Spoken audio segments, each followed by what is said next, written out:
स्वामी समर्थ दोस्त. तर आज मी बनवलेला आहे मटर पुलाव, जो अगदी सोप्या आणि सरळ पद्धतीचा, जो खूप छान लागतो. तो तुम्ही आजच्या लोणचं या दही बरोबर खाऊ शकता. खूप छान आणि सोप्या पद्धतीने तुम्हाला आज मी मटर पुलाव दाखवणार आहे. आलू मटर पुलाव दाखवणार. त्याच्यासाठी मी एक बटाटा घेतला आहे, एक टमाटा घेतला आणि एक कांदा घेतलेला आहे.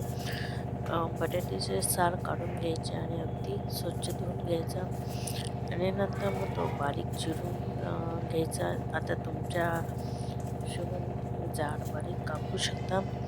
इथे मी आधी बटाटा मस्तपैकी साल काढून घेते त्याचं. त्यानंतर मी बटाटा कापला, साल काढून बटाटा कापून घेतला आणि त्यानंतर मी इथं टमाटा घेतला, तोही मस्तपैकी बारीक चिरून घ्यायचा आहे. तुम्ही तुमच्या आवडीनुसार फोडी करू शकता. इथे मी मस्तपैकी बारीक चिरून घेणार आहे आणि त्यानंतर कांदाही चिरून घेणार आहे. इथे मी टमाटा चिरून घेतला आहे, तर आता मी कांदा चिरून घेणार आहे. कांदाही मी बारीकच चिरणार आहे, जास्त बारीक बी नाही, जास्त मोठा बी नाही, मिडियम साईजमध्ये मी तो कांदा टाकणार आहे आणि अगदी मी लिमिटमध्ये घ्यायचं आहे. आणि आता मी एक तांदूळ घेतलेला आहे, त्याच्यानुसार मी एक कांदा एक टमाटा घेतलेला आहे. तुम्ही पाहिजे तर जास्तही घेऊ शकता, जास्त असेल तर. त्यानंतर मग मी दाखवते अजून मी काय काय घेतलेलं आहे. त्यानंतर मग मी इथं लसूण घेतलेला आहे, मटर घेतलेला आहे आणि नंतर तेजपत्ता आणि लवंग घेतलेली. इथं मी आता पॅन ठेवलेलं, पॅनमध्ये मी आता तेल गरम करायला ठेवलेलं आहे आणि दुसऱ्या साईडला मी भाती तांदूळही शिजायला ठेवलेला आहे, जो आपण हे करून घेऊ. इथं मी तेल टाकून घेते आणि तेल नंतर मग त्याच्यामध्ये थोडंसं बटर टाकलेलं आहे. नॉर्मल टाकायचं, जास्त नाही. तुम्हाला आवडत असेल तर तुम्ही जास्तही टाकू शकता. त्यानंतर बटरनंतर मग आपण त्याच्यामध्ये चांगलं हे गरम होऊ द्यायचं आहे. त्यानंतर आपण मसाल्याचे हे घेऊ. त्याच्यानंतर मग मोहरी आणि आपलं जिरं आणि ती चांगली तडकली की त्यानंतर मग आपण बाकीचे साहित्य टाकूया. इथं मी चांगली तडकायला लागलेली. त्यानंतर मी लसूण टाकला. आधी लसूण मस्त बारीक चिरून घेतला होता मी आणि त्यानंतर मग मी इथं तेजपत्ता टाकला. त्याच्यानंतर फूल टाकलं, नंतर दालचिनी टाकली आणि 2-3 लवंग आणि मिरी टाकली. लवंग मिरी ऑप्शन आहे, तुम्ही टाकू शकता, नाही तर नाही टाकलं तरीही चालेल. त्यानंतर हे चांगलं कलसून घ्यायचं. त्यानंतर मग आपण बाकी साईडला टाकूया. त्यानंतर मी गॅस कमी केला आणि मिडियम गॅस ठेवला मी, कारण की मिडियम गॅसवर ते मसाले छान शिजून जातात, तडकून टेस्ट पण छान येते त्यांना. त्यानंतर मी कांदा टाकला. कांदाही चांगला परतून घ्यायचा आहे. कांदा असं गोल्डन फ्राय करून घ्यायचं आहे. गोल्डन नाही, पण मग असं मिडियम आपण नॉर्मल करतो त्याच पद्धतीने. इथं मग कांदा करसला का त्यानंतर मग मी इथं आता टमॅटो टाकणार आहे. टमॅटो पण मस्त कलसून घ्यायचं आहे आणि त्यानंतर इथं मस्तपैकी टमॅटो चांगला कलसून घ्यायचा आहे. टमॅटो लवकर शिजेल त्याच्यासाठी थोडंसं मीठ टाकायचं. त्यानंतर मग तो चांगला शिजून जातो. इथं मी लागलं तर झाकण लावून पण शिजवू शकतो. त्यानंतर मी इथे बटाटा टाकला. बटाटाही चांगला धुवून घेतला होता मी आणि बटाटा टाकला. तोही आता चांगला कलसून घ्यायचा आहे. वाटतं तर झाकण लावून तुम्ही शिजू शकता. तसा बटाटा शिजायला जास्त वेळ लागत नाही, पण मी तरी हे करायचं. त्यानंतर मग मी थोड्या झाकून थोडासा बटाटा शिजून घेईल आणि नंतर मग मी परत तो कळसून घेईल आणि त्यानंतर मी तिथं आपण बाकीचे साहित्य टाकूया.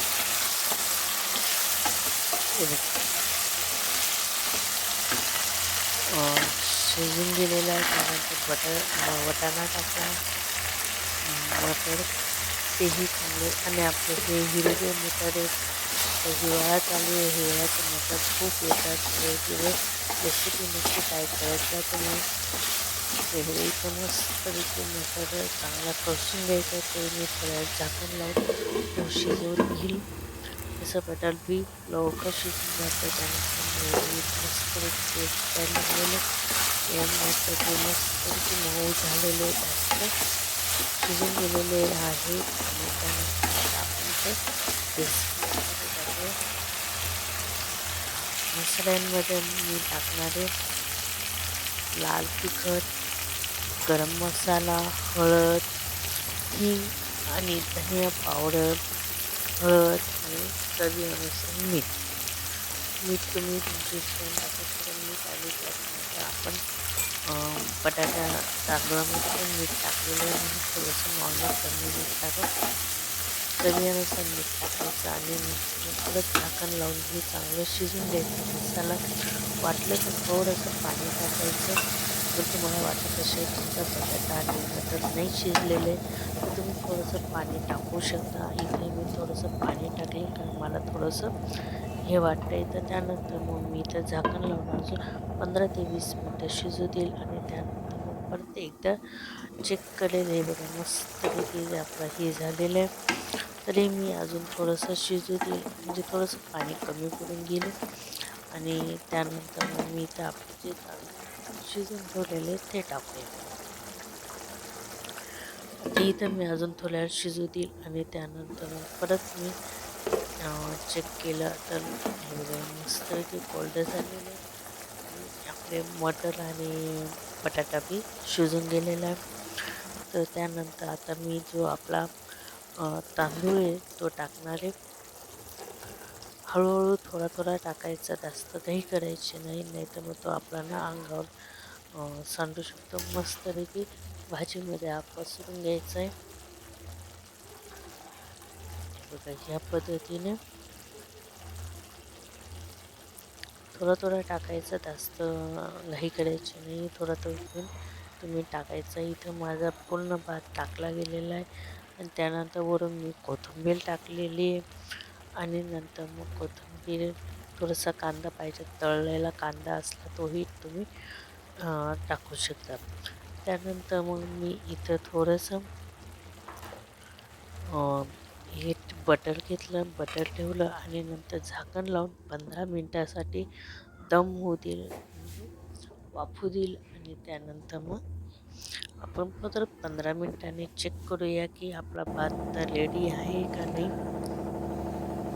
इथं बघू शकता तुम्ही भात एकदम तयार आहे. अगदी फुललं आहे आणि एकदम एकजीव मस्तपैकी छान असं मोकळा झालेला आहे. खूप सुंदर आपला भात झालेला आहे. बघू शकता तुम्ही कलरही खूप सुंदर आलेला आहे त्या भाताला.